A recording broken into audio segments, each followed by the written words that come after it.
근데 대체로 이제 뭐 네. 주류 경제학이라든가 여기서 그러고만이 주로 얘기하는 보수적인 그런 경제학자들이 생각하는 경제학은 과학이거든요. 과학인데 어떤 의미에서의 과학이냐면 거의 물리학적인 그런 과학이고 원래 경제학이 물리학을 굉장히 따라 배우려고 했던 그런 학문이지 않습니까? 그런 과학이기 때문에 예를 들면 이런 것이죠. 지금 대학 물리학과에 들어간 학생이 고대 그리스의 무슨 아리스토텔레스가 물리에 대해서 얘기하는 거 이런 걸 공부할 필요가 없어요. 그렇죠. 그건 다 틀리고 원시적인 이론이잖아요. 그럼 바로 그냥 논문 읽고 교과서 보면서 그 다음 단계로 나가면 되는 거잖아요. 그런데 경제학을 그런 식으로 생각하는 측면이 있어요. 시간이 지나면서 계속 그 과거의 오류를 극복하고 점점 발전해 나가는 일직선으로 발전해 나가는 과학이다라고 생각을 하고 그렇게 해서 얻어낸 그 명제가 그럼 획득한 게 뭐냐.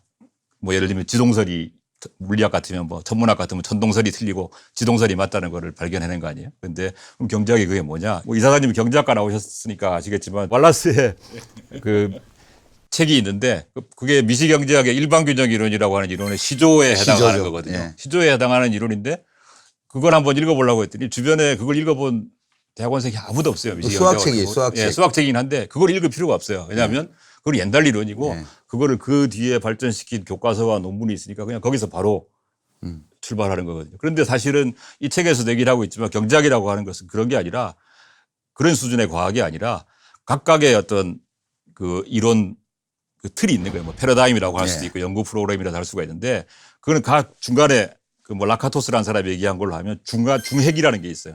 이 중핵은 절대로 변하지 않아요. 그 중핵 외부에 보호대라는 게 있는데 간혹 뭐 틀릴 수가 있거든요. 그럼 보호대만 갈아 끼면 돼요.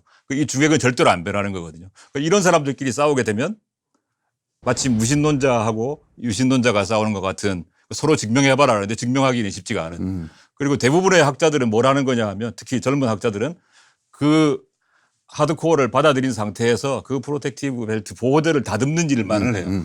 그리고 다른 사회과학에 비해서 특히 경제학은 교육자와 교수자의 이 격차가 굉장히 커요. 제가 대학원 다닐 때 보면 경제학과에서는 시어럼 1 프루프, 뭐 시어럼 2 프루프 이것만 계속 하고 외워서 시험을 치거든요. 증거, 가설 2 증거. 그러면 교수가 그냥 가르치는 이런 건데 뭐 사회학과나 정치학과 이런 데 가보면 석사과정 학생들이 막 교수하고 논쟁을 벌이고 막 이러거든요. 그래서 그게 왜 그런가 생각해 보면 좋은 의미에서는 경제학이 굉장히 발전한 학문이고 나쁜 의미에서는 주어진 틀 안에서 계속 반복하는 거죠.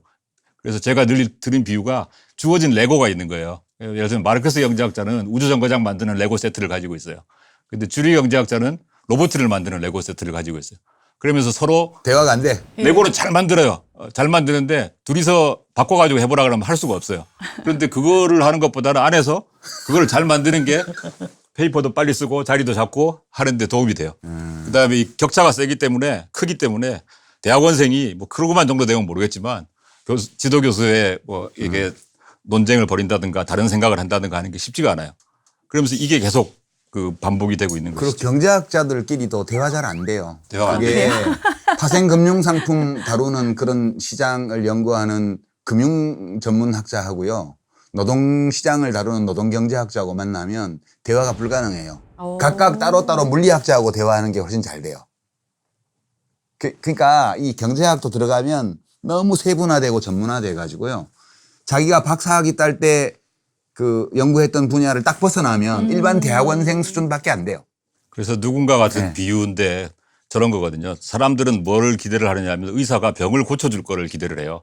내가 배가 아프면 뭐 이게 암이다 수술을 하자든가 이걸 기대를 하는데 그 경제학에도 기대를 하는 게 있겠죠. 그런데 경제학 박사나 학위 논문 또는 뭐 논문들의 내용은 뭐냐 하면 왼쪽 새끼발가락에 무좀을 효과적으로 치료하는 법 뭐 이런 거를 연구하고 있는 데거든요.